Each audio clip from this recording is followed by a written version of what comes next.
जय हिंद दोस्तों, मैं सत्यम ठाकुर स्वागत करता हूं आप लोगों को दरोगा अड्डा पे। एक चीज़ हमेशा याद रखिएगा, मैंने एक बार और बताया था आप लोगों को कि असफलता श्री हरिवंश राय बच्चन जी का यह लाइन है कि असफलता एक चुनौती है, उसे स्वीकार करो। क्या कमी रह गई है देखो और सुधार करो। छोटा सा मैं उसमें से कुछ 2-4 लाइनें बोल रहा हूँ जो काफ़ी आप लोगों के लिए पावरफुल है, सभी स्टूडेंट के लिए, चाहे वह स्टूडेंट हो, कोई बिजनेसमैन हो, चाहे दुनिया कोई भी इंसान हो जो सफल होना चाहते हैं। तो हरिवंश राय बच्चन जी कहते हैं कि सफलता एक चुनौती है उसे स्वीकार, असफलता एक चुनौती है उसे स्वीकार करो। क्या कमी रह गई है देखो और सुधार करो। कुछ किए बिना जय जयकार नहीं होती और कोशिश करने वालों की कभी हार नहीं होती। ये हरिवंश राय बच्चन जी का कहना है। तो पढ़ाई के सिलसिला को इंटरेस्टेड कैसे बनाया जाए, इस पे हमने चर्चा हम करते ही हैं लगभग हर रोज़, लेकिन यह बात आपको हम बता दें कि इंटरेस्टिंग कैसे बनेगा। जब हम पढ़ने बैठते हैं तो हमको लगता है कि क्वेश्चन याद नहीं हो रहा है, बहुत सारा कॉपी, उधर नोट्स पड़ा हुआ है, उधर बुक है, बहुत सारा, चारों तरफ लाइब्रेरी बना हुआ है रूम। पढ़े तो क्या पढ़े, ये उत्पन्न होता है जिसके ऊपर गाइडलाइन नहीं है। मेरे साथ भी हुआ था ऐसा और कभी कभी होता भी है। तो ये सब देखने को मिलता है और भावना उत्पन्न होता है स्टूडेंट के ऊपर। इसके लिए हमने एक फार्मूला आपको बताया था कि प्रत्येक क्वेश्चन, जो भी टॉपिक है आपका, कोई भी हो, उसको प्रत्येक चीज़ को, जो भी टॉपिक है उसको 3 बार पढ़ के छोड़ दे। उसको 3 बार पढ़ के छोड़ने के बाद फिर आपको उसको आगे बढ़ते जाए। कहीं ना कहीं एक बार मैंने एक बीपीएससी पीटी का मैंने एग्ज़ाम दिया था, उसमें हमने एक क्वेश्चन आया था मादाम भिखाजी कामा के नाम से, ठीक है। तो मैंने पढ़ा था एक क्वेश्चन, और क्वेश्चन को पढ़ा नहीं था, एक बार नोट्स हम बना रहे थे। वो नोट्स लगभग 2 साल पहले की नोट्स था, 1.5 साल पहले का वो नोट्स था मेरा, और हमने केवल नोट्स बना के उसको दोबारा पढ़ा भी नहीं था। वो 66वीं बीपीएससी में डायरेक्ट पूछा, तो हमको याद नहीं था, क्वेश्चन को हम रिकॉल नहीं किए थे, दोबारा रिवाइज नहीं किए थे, लेकिन कहीं ना कहीं वो क्वेश्चन हम सही मार के आए और हमारा अंदाज़ा सही। तो कहने का मतलब क्वेश्चन को, आप जितना क्वेश्चन को टच करते हैं ना, वो ज़रूरी है। एक ही क्वेश्चन को बार बार रट के फिर आप आगे नहीं बढ़ पाएंगे, कुछ नया नहीं सीख पाएंगे। इसके लिए क्या है कि आपको टच करना है क्वेश्चन को, याद हो या ना हो, क्वेश्चन को टच करना अनिवार्य है, चाहे आप जैसे करें। हमने एक ही चीज़ बताया है, याद नहीं करेंगे हम क्वेश्चन को, केवल 3 बार पढ़ेंगे और उससे हम आगे बढ़ जाएंगे। केवल 3 बार पढ़ना है और हमको आगे बढ़ना है। हमको ज़रूरत नहीं है कि हाँ हम उसको अब रट के ही उठेंगे, भाई यादें नहीं हो रहा है, क्या करें, याद नहीं हो रहा है, पढ़ाई छोड़ देंगे, मन नहीं लग रहा है। नहीं, इंटरेस्टेड बनेगा। आप यह आजमाइए ज़रूर, सिर्फ 3 बार क्वेश्चन को पढ़ ले और आगे बढ़े दूसरे क्वेश्चन पे। ऐसा करने से आपका समय भी कम लगेगा, इंटरेस्ट भी आएगा आपको पढ़ने में। आप जब जैसे ही नेक्स्ट क्वेश्चन पे जाइएगा तो आपको लगेगा कि अरे 3 ही बार तो पढ़ना है, 3 बार पढ़ के फिर अगला पे चले जाते हैं। ऐसे करते करते आप 200-300 क्वेश्चन पार कर जाएंगे, आपको पता भी नहीं चलेगा कि पढ़ाई कहाँ गया, और आपका क्वेश्चन का लेवल भी बहुत सारा हो जाएगा। तो कहीं ना कहीं आपको, और जो चीज़ पढ़ लिए हैं 1 से 2 बार, वो आपका ऑब्जेक्टिव टाइम में नहीं छूटेगा। ये मेरा विश्वास है, मेरा अनुभव भी है। ये ऐसा नहीं कि हम ऐसे ही बोल रहे हैं, ठीक है। तो मॉडल, आज गवर्नर जनरल का सेशन चल रहा है और विज्ञान मंथन का थोड़ा सा टाइम का अभाव था, इसके वजह से मैंने नहीं कर पाया था। लेकिन विज्ञान मंथन का बहुत जल्दी जो सेशन चल रहा है, 14वां सेशन को हो गया है, उसको भी ये करेंगे, रेगुलर करेंगे, आज डालेंगे उसका वीडियो। और एक चीज़ और हम आप लोगों को बता देना चाहते हैं कि सार संग्रह का वह इंपॉर्टेंट क्वेश्चन जो प्रत्येक एग्जाम में 40 से 45 नंबर का स्कोर करता है, वो बहुत जल्द आपके सामने हम ला रहे हैं। बाहर खरीदिएगा तो 100 रुपया से कम में नहीं देगा 1 साल का, और हम उसको एक वीडियो करके पूरा सार संग्रह को आपके सामने रखेंगे, आपको याद करवाएंगे। ये मेरा उद्देश्य है कि आपको याद हो, और हमारे क्लास से एग्जाम जो भी प्रश्न है वो आपके एग्ज़ाम में आना चाहिए। इससे बड़ा खुशी हमारे लिए कुछ नहीं है। और साथ में वीडियो को लाइक आप लोग नहीं करते हैं, ना शेयर करते हैं, ना सब्सक्राइब करते हैं, तो ये गलत बात है। कमेंट कीजिए, शेयर लाइक सब्सक्राइब जरूर कीजिए, तब ना हमको भी थोड़ा सा मोटिवेशन मिलेगा। हम इतना मेहनत करेंगे आपके लिए, समय निकाल के सब कुछ, और आप नहीं करेंगे तो ये कहीं ना कहीं गड़बड़ वाली बात है, ठीक है। तो चलिए शुरू करते हैं हम गवर्नर जनरल का 5वां सेशन, जो लॉर्ड मेयो से शुरू करेंगे हम आज, ठीक है। छोटा, अब आप कहिएगा कि सर वीडियो बड़ा आपका, बहुत देर तक आप बहुत ज़्यादा वीडियो हो गया। अरे ज़्यादा वीडियो से मतलब कम में पढ़ेंगे लेकिन समझ के पढ़ेंगे।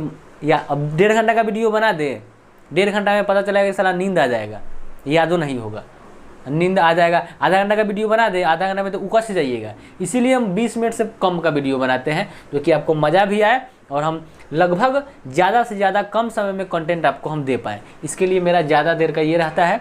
और हमेशा याद रखें, असफलता अगर है तो अगर हटा देते हैं तो उसमें सफलता छुपा हुआ है। इस चीज़ को हमेशा याद रखेंगे और घबराना नहीं है, नहीं किसी से डरना है, चाहे वो बिहार सरकार हो, चाहे कोई भी आयोग हो। हम यह बात इसलिए कर रहे हैं कि फ़िलहाल अभी एग्ज़ाम हुआ है बिहार दरोगा 2446 पोस्ट 2020 में जो आया था, 2446 पोस्ट बिहार एसआई का, बिहार सार्जेंट का। उसमें जो हाई जंप का जो है वो नोटिफिकेशन में कुछ नहीं था, और हाई जंप के दिन यह कह दिया गया कि आपका tiger jump, high jump allow नहीं होगा। तो ये सरासरी गलत है, तो डरने की ज़रूरत नहीं है, मुँह तोड़ जवाब मिलेगा। और पढ़ाई में हम लोग लगे रहें, कलम को मजबूत बनाएं, ताकि हम हर चीज़ से सरकार को जवाब दे सके। वह हम पे राज नहीं कर सकता है, वह हमारा प्रजा है, लोकतंत्र है भारत, लोकतंत्र माना जाता है, माने प्रजा ही राजा होता है भारत का, वो राजा नहीं है, और दादागिरी नहीं चलेगी किसी का।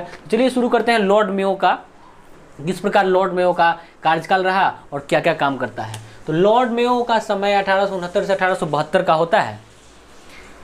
1872 में देखिए, लॉर्ड मेयो के समय ही 1872 में भारत में पहली बार जनगणना, पहली बार भारत में जब जनगणना आता है तो लॉर्ड मेयो के समय 1872 में। याद हो गया, भारत में जनगणना पहली बार कब आया? तो 1872 में। कौन लाया? तो लॉर्ड मेयो लाया। ठीक है, चलिए अब क्या करते हैं, कुछ अब जनगणना से रिलेटेड कुछ चीज़ जान लेते हैं। 2-3 क्वेश्चन है जो बार बार एग्जाम में पूछे जाते हैं। देखिए, देश में नियमित जनगणना की अगर हम बात करें ना, तो वो 1881 का समय था, जब देश में नियमित जनगणना, माने कि प्रत्येक 10 साल पर जनगणना कराया जाएगा, ये नियमित हुआ। उस समय जो थे वायसराय, वो रिपन थे, लॉर्ड रिपन वायसराय थे। अगर देश में नियमित जनगणना की बात करेगा तो लॉर्ड रिपन हो जाएंगे 1881 में। चलिए, स्वतंत्रता, अब देखिए, स्वतंत्र भारत की पहली जनसंख्या। अब भारत जब स्वतंत्र हो जाता है, ब्रिटिशर्स को यहाँ से खदेड़ दिया जाता है, उसके बाद जनगणना की बात करें तो वो 1951 में होता है। ठीक है, तो स्वतंत्र भारत की, जब भारत स्वतंत्र होता है उसके बाद जनगणना 1951 में हुआ। 10 वर्षों पर जनगणना होता है, और जनगणना का जो अध्ययन है उसको हम डेमोग्राफी कहते हैं। जनगणना का अध्ययन को हम क्या कहते हैं? डेमोग्राफी कहते हैं। ठीक है, अब क्या होता है कि 1872 में कृषि विभाग की स्थापना किया गया। किसके समय में? लॉर्ड मेयो के समय में। 1872 में कृषि विभाग की स्थापना किया गया लॉर्ड मेयो के समय में। तो हमने देखा कि किस प्रकार लॉर्ड मेयो के समय कृषि विभाग की स्थापना किया गया। उसके बाद एक समय आता है लॉर्ड मेयो का, वह बहुत ख़राब समय होता है लॉर्ड मेयो का, जब वो पोर्ट ब्लेयर जाता है कैदियों का निरीक्षण करने के लिए, तो वहीं पर उसका मौत हो जाता है और उसको मार दिया जाता है। पोर्ट ब्लेयर जो हमारा द्वीप है, वहीं पर इसको मार दिया जाता है। किसको? लॉर्ड मेयो को, जब वो कैदियों का निरीक्षण करना जाता है तब। अब आते हैं, तो हमने देखा कि किस प्रकार लॉर्ड मेयो का क्या क्या था, याद हो गया। चलिए, लॉर्ड लिटन के बारे में जानते हैं कि लॉर्ड लिटन के क्या क्या काम था। 1867 से 80 तक का वह समय है। 1867 से 80 तक का वह समय होता है जब लॉर्ड जो है, क्या बोलते हैं, लिटन आते हैं। ठीक है, माफ़ी चाहता हूँ, यहाँ पे मिस्टेक हो गया था कि लॉर्ड लिटन का जो समय है वो 1876 से 80 का था। ठीक है, अब क्या कहता है कि लॉर्ड लिटन को जो था, लॉर्ड लिटन का विद्वान साहित्यकार भारत में अलोकप्रियता की। तो देख, लॉर्ड लिटन जो था वो एक विद्वान साहित्यकार भी था। पूछेगा कि विद्वान साहित्यकार कौन सा गवर्नर जनरल था, तो लॉर्ड लिटन था। कौन सा वायसराय? लॉर्ड लिटन। अब भारत में यह और लोकप्रियता के लिए प्रसिद्ध था, बहुत गड़बड़ सरबड़ काम करता था। ठीक है, एकदम बदमाशी करके रखे हुआ था पूरा। ठीक है, देखिए क्या होता है कि 1878 में जब अकाल आयोग आता है, उस समय भी लॉर्ड लिटन ही रहता है। 1878 में जब अकाल आयोग आया, उस समय भी यही लॉर्ड लिटन ही रहता है। ठीक है, और यह जब अकाल आयोग की स्थापना हुआ था, उसका अध्यक्ष के रूप में रिचर्ड स्ट्रेची था। याद रखेंगे कि जब अकाल आयोग का गठन होता है 1878 में, तो उस समय अगर गवर्नर की बात करें तो कौन था? ये था लॉर्ड लिटन था। ठीक है, और अध्यक्ष की बात करें अगर हम, यह अकाल आयोग का अध्यक्ष कौन था, तो वो था रिचर्ड स्ट्रेची था। ठीक है, नकारात्मक पहलू में कि अगर हम बात करें कि कौन कौन सा गड़बड़ सड़बड़ काम करता था ये, देखिए तो पहला है vernacular press act 1878। Vernacular press act क्या था, इसमें क्या था कि भारतीय समाचार पत्र पर प्रतिबंध लगा देता था। यह भारतीय जो भी समाचार पत्र था उस पर प्रतिबंध लगाना प्रारंभ कर दिया। कौन? लॉर्ड लिटन। नकारात्मक पहलू में उसी को हम जानेंगे कि 1878 का वर्नाक्यूलर प्रेस एक्ट। तो वर्नाक्यूलर प्रेस एक्ट का मतलब हुआ कि जितना भी भारतीय पत्र पत्रिका निकलते थे या फिर जो भी समाचार पत्र था उसको यह उस पर ये करना, प्रतिबंध लगाना प्रारंभ कर देता है। ठीक है, उसके बाद भारतीय शस्त्र अधिनियम। दूसरा इसका घटिया वाला काम क्या था कि अपने तो बहुत सारा हथियार रखता था, बम, तोप, बारूद सब, लेकिन भारतीयों पर शस्त्र अधिनियम 1878 लगा दिया। इसमें क्या हुआ, 1878 लगाने का मतलब क्या होता है, शस्त्र अधिनियम कि जैसे कि अभी क्या है, अभी भी वही है, शस्त्र आप बिना लाइसेंस के पिस्टल आप कट्टा रखिएगा, चाहे कोई भी बंदूक नहीं रख सकते हैं आप बिना लाइसेंस के। तो उस समय यह लगा दिया गया कि भाई आप नहीं रख सकते हैं। ठीक है, कोई भी शस्त्र आप नहीं रख सकते हैं, नहीं तो आप पर कानूनी कार्रवाई किया जाएगा। तो इसके लिए भारतीय शस्त्र अधिनियम 1978 के तहत भी यह रोक दिया कि भाई कोई भी बिना लाइसेंस के कोई भी शस्त्र नहीं रख सकता है। इस चीज़ को याद रखेंगे। तो किसके समय में? लॉर्ड लिटन।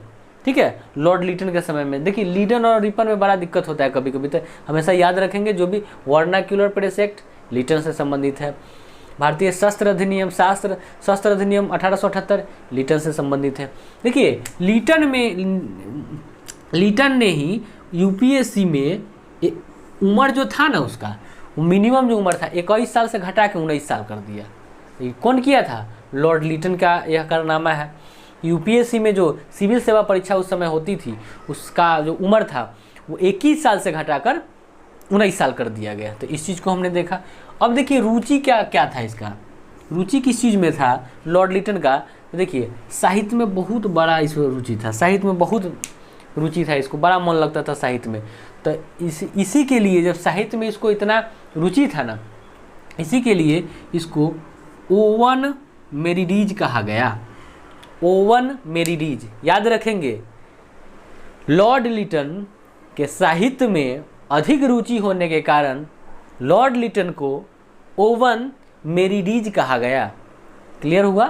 तो हमने लॉर्ड लिटन के बारे में जाना, किस तरह से 2-3 चीज़ इसमें इंपॉर्टेंट है, इसको जान लिए। अब आते हैं लॉर्ड रिपन। लॉर्ड रिपन क्या था? देखिए 80 से 84, 1880 से 84 का इसका समय होता है, और इसमें क्या करता है उसको हम जानेंगे। देखिए इसको भारत का उद्वारक कहता है। कौन? फ्लोरेंस नाइटिंगेल कहती है। ठीक है, फ्लोरेंस नाइटिंगेल कहती है कि यह लॉर्ड रिपन जो है ना भारत का उद्वारक है। अब कैसे कहा? इसके भारत का उद्वारक मतलब कि जरूर अच्छा काम किया होगा, खचरा ही तो ये सब करवे किया था लॉर्ड रिपन, लॉर्ड लिटनवा। और रिपन शायद अच्छा आदमी था, आप जानेंगे कि क्या क्या किया था उसके बारे में जानेंगे। देखिए लॉर्ड रिपन के समय स्थानीय स्वायत्त शासन का लॉर्ड रिपन को स्थानीय स्वायत्त शासन का जनक कहते हैं। मतलब कि स्थानीय जो माने अब खुद का शासन के लिए यह प्रेरित करने का काम करता था और यह साथ देता था भारतीयों के। अब देखिए नगर पालिका शहर सिस्टम की स्थापना शुरुआत, नगर पालिका अभी भी होता है ना, नगर पालिका नगर निगम, उसका स्थापना यही लॉर्ड रिपन ही किया था। इसको हमेशा याद रखेंगे। तो 2 चीज़ देख लिए किस तरह से था। अब आते हैं, देखिए क्या होता है। देखिए इसी के समय लॉर्ड रिपन के समय वो लिटन था। देखिए 1878 में लिटनवा क्या किया था? वर्नाक्यूलर प्रेस एक्ट लगाया था ना, लेकिन यह रिपन आते हैं, रिपन महाराज, और 1881 में 1882 में वर्नाक्यूलर प्रेस एक्ट को रद्द कर देता है। क्लियर हो गया? हम देखिए आप कहिए कि 2 को ऊपर छोड़ दिए, 3-4 को नीचे भागा है, तो हम इसी के लिए आपको हम बता रहे हैं कि लॉजिकली बताएंगे। 1878 में क्या किया था? वर्नाक्यूलर एक्ट लाया था ना, कौन? लिटनवा लाया था। रिपन महाराज आते हैं 1882 में, वर्नाक्यूलर प्रेस एक्ट को रद्द कर देते हैं। अब जानिए 1881 में प्रथम नियमित जनगणना, भारत में प्रथम अगर नियमित जनगणना की बात हम शुरू में भी बताए थे आपको, भारत में प्रथम नियमित जनगणना की बात करें तो 1881 में लॉर्ड रिपन के समय किया गया था। ये भी अच्छा ही काम था कि चलो भाई 10-10 साल पे तुम्हारा वो हो जाएगा, जनगणना होगा। एक चीज़ और हुआ था 1881 में, कारखाना अधिनियम। जो भी मजदूर लोग थे, मजदूरों का शोषण किया जाता था, काम ज़्यादा, बच्चा तहाद काम करता था, उसमें खटता था पूरा, पैसा कम मिलता था। इसको लेकर लॉर्ड रिपन कहता है कि देखिए आपको सहूलियत मिलेगा। कारखाना अधिनियम आया 1881 में, उसमें जो मजदूर थे, जो काम करने वाले कारखाना में जो लोग थे, उनको बहुत सहूलियत मिला और सब कुछ उनको प्रदान किया गया, बहुत अच्छा व्यवस्था उनके लिए की गई। ठीक है। अब 1882 में हंटर आयोग की स्थापना भी किया गया। हंटर आयोग वही जालियांवाला बाग वाली कहानी, जांच के लिए जो बैठाया गया था, तो वही 1882 में जब हंटर आयोग की स्थापना होता है, उस समय भी लॉर्ड रिपन ही इसका स्थापना किया था। लेकिन हंटर आयोग पता है, इसमें 3 गो भारतीय था, नहीं 5 गो, शायद 8 कमिटी इसमें था। हंटर आयोग में 8 आदमी थे, जिसमें कि 5 ब्रिटिशर्स थे और 3 भारतीय थे। ठीक है, 3 भारतीय थे। तो उस आयोग में यही हुआ, उसका चर्चा हम करेंगे नेक्स्ट वीडियो में। अभी हम पहले गवर्नर जनरल को पढ़ लेते हैं अच्छा से, उसका भी बहुत अच्छा पूरा चर्चा करेंगे विस्तृत। अब देखिए, हमने 82 वाला बताया है कि वर्नाक्यूलर प्रेस एक्ट को किस प्रकार रद्द करता है। लिटनवा चालू किया, रिपन हटा दिया। देखिए 1884 में इल्बर्ट बिल, जब इल्बर्ट बिल आया उस समय भी लॉर्ड रिपन ही था। देखिए बेचारा अच्छा आदमी था लॉर्ड रिपन। अब जानिए इल्बर्ट बिल था क्या। इल्बर्ट बिल वह बिल था, देखिए पहले क्या होता था कि भारत में जो भी सुप्रीम कोर्ट में, कलकत्ता में सुप्रीम कोर्ट की स्थापना हुआ था, पहला जो उसका मुख्य न्यायाधीश सर एलिजा इम्पे थे, हमने ये भी बताया था। लेकिन जब ब्रिटिश, जब उस समय क्या हुआ कि अगर हम बात कर ले कि न्यायाधीश, जब अंग्रेज भारत में कहर मचा रहा था, उस समय एक ब्रिटिश न्यायाधीश होते थे और एक भारत वाले न्यायाधीश होते थे। तो ब्रिटिश जो न्यायाधीश होते थे ना, उस सब पर अपना अधिकार जमा सकता था, सब पर न्याय सुना सकता था। वो गोरखों पर सुनाता था, अकड़ियक्कों पर सुनाता था। गोरखा माने अंग्रेजवा, अकड़िक्का माने भारतवासी। ये दोनों पर जो है वो लोग, अंग्रेज जो न्यायाधीश था वो अपना फैसला सुनाता था। लेकिन भारत जो कड़ियक्का जज था, भारत वाला जज, उसको कहा गया कि ना, तुमको केवल भारतीय वाला को तुमको सुनाना है, जो भी तुमको नियम कानून बतियाना है, भारतीय वाला पर तुम न्याय कर सकते हो, गोरखा पर नहीं करोगे। पहले जो भी अंग्रेज का जो लोग है उस पर तुम न्याय नहीं करने का अधिकार ही नहीं दिया गया था उसको। उसी को रोकने के लिए और समान अधिकार देने के लिए, चाहे वो ब्रिटेन का न्यायाधीश हो, चाहे वो भारत का न्यायाधीश हो, दोनों का पावर समान करने के लिए लॉर्ड रिपन ने जो है इल्बर्ट बिल लाया।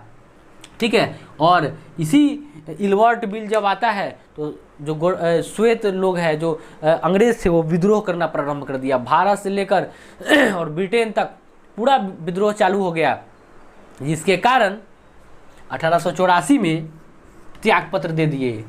लॉर्ड रिपन त्यागपत्र दे दिया कि नहीं, अब हमको नहीं रहना है और ना हमको काम करना है इसके साथ, क्योंकि हम अच्छा काम कर रहे थे। हम जहाँ, ये अपना अच्छा विचार के था बेचारा, लेकिन इसको भी क्या किया, त्यागपत्र देना पड़ा।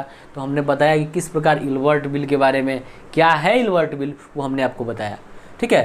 तो इल्बर्ट बिल में वही हुआ था कि जो ये था, जो भारतीय जज थे वो अब उस पर भी न्याय कर सकते हैं, उस पर भी सुनवाई कर सकते हैं। किस पे? अंग्रेज पर भी। चलिए अब आते हैं लॉर्ड कर्जन के बारे में। ये अलोकप्रिय वायसराय इसको कहते हैं। समय तो जान लें इसका, 1899 से 1905। 1899 से 1905 लॉर्ड कर्जन है। ठीक है। देखिए गवर्नर जनरल तो बहुत सारे हैं, लेकिन समुच्चा नहीं पढ़ना है, इतने पढ़ना है जैसे क्वेश्चन में पूछता है। समुच्चा पूछेंगे, समुच्चा पढ़ेंगे तो दिक्कत हो जाएगा, बहुत सारा है। तो हम इतना ही पढ़ेंगे जिससे क्वेश्चन बार बार आया है और पूछने की संभावना है। चलिए लॉर्ड कर्जन के बारे में जानेंगे। क्या था लॉर्ड कर्जन? तो अलोकप्रिय वायसराय अगर पूछ देगा पेपर में, सीधा आ जाएगा कि इनमें से कौन है जो अलोकप्रिय वायसराय की श्रेणी में आते हैं, तो कर्जनमा का नाम रहेगा, मार दीजिएगा टिक। ठीक है। देखिए यह जो है बेहुदा क्या किया था, 1905 में बंगाल विभाजन कर दिया। अब सुनिए क्या हुआ था बंगाल विभाजन में।